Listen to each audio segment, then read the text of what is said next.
महाराज, आपका बेटा बहुत ही ज्यादा ज्ञानी होगा, इसमें कोई संदेह नहीं है, लेकिन ये राजा नहीं बनेगा।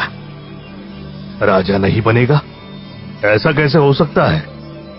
और अगर ऐसा है तो आप ही बताइए, मेरे बेटे को सम्राट बनाने या उसे राजा बनाने का क्या समाधान है?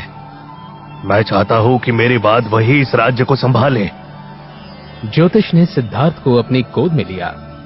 वो बहुत भावुक हो गए।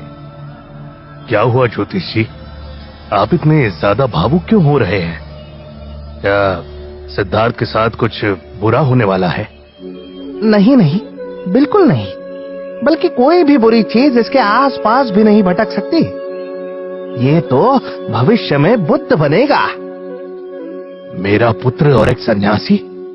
ये क्या कह रहे हैं आप ज्योतिष? जब से राजा शुद्धोधन ने सिद्धार्थ को लेकर भविष्यवाणी सुनी, सिद्धार्थ को ऐसी जिंदगी दी जिसमें ना तो वह ज्यादा सोच सकता था, ना ही अपने विचारों से भटक सकता था। यहाँ तक कि सिद्धार्थ के आमने सामने सभी दास और नौकर भी हुष्ट पुष्ट रहते थे। सिद्धार्थ को 30 वर्ष की उम्र तक शुद्धोधन ने वह जिंदगी दी जिसमें उसको इस बात की भनक लगने नहीं दी कि कभी मिट्टी भी हवा के साथ उड़ सकती है। राजा शुद्धोधन ने सभी ऋतुओं के लिए अलग अलग महल बनवाए ताकि सिद्धार्थ को कोई तकलीफ ना हो। 16 वर्ष की आयु में सिद्धार्थ का विवाह करवा दिया। इसके बाद सिद्धार्थ यशोधरा में खोए रहते थे। ये सब कुछ 30 वर्ष की उम्र तक चलता रहा, लेकिन उसके बाद समय के चक्र ने एक ऐसा मोड़ लिया जिसकी किसी को भी उम्मीद नहीं थी।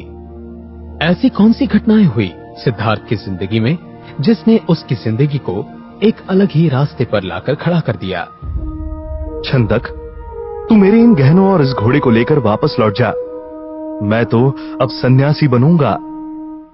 मैंने कभी सोचा था कि सिद्धार्थ कपिलवस्तु का राजा बनेगा, और आज वो इस नगर की गलियों में भिक्षा मांग रहा है।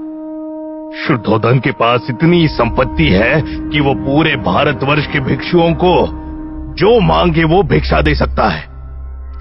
सिद्धार्थ सिद्धार्थ नहीं रहा, बल्कि वो एक तेजस्वी महात्मा के रूप में सबके सामने आया। बुद्ध के धर्म प्रचार से भिक्षुओं की संख्या बढ़ने लगी। बड़े बड़े राजा महाराजा भी उनके शिष्य बनने लगे। भिक्षुओं की संख्या बहुत बढ़ने पर बौद्ध संघ की स्थापना की गई। सिद्धार्थ के जीवन का ये रहस्य जानने के लिए सुनते रहिए हम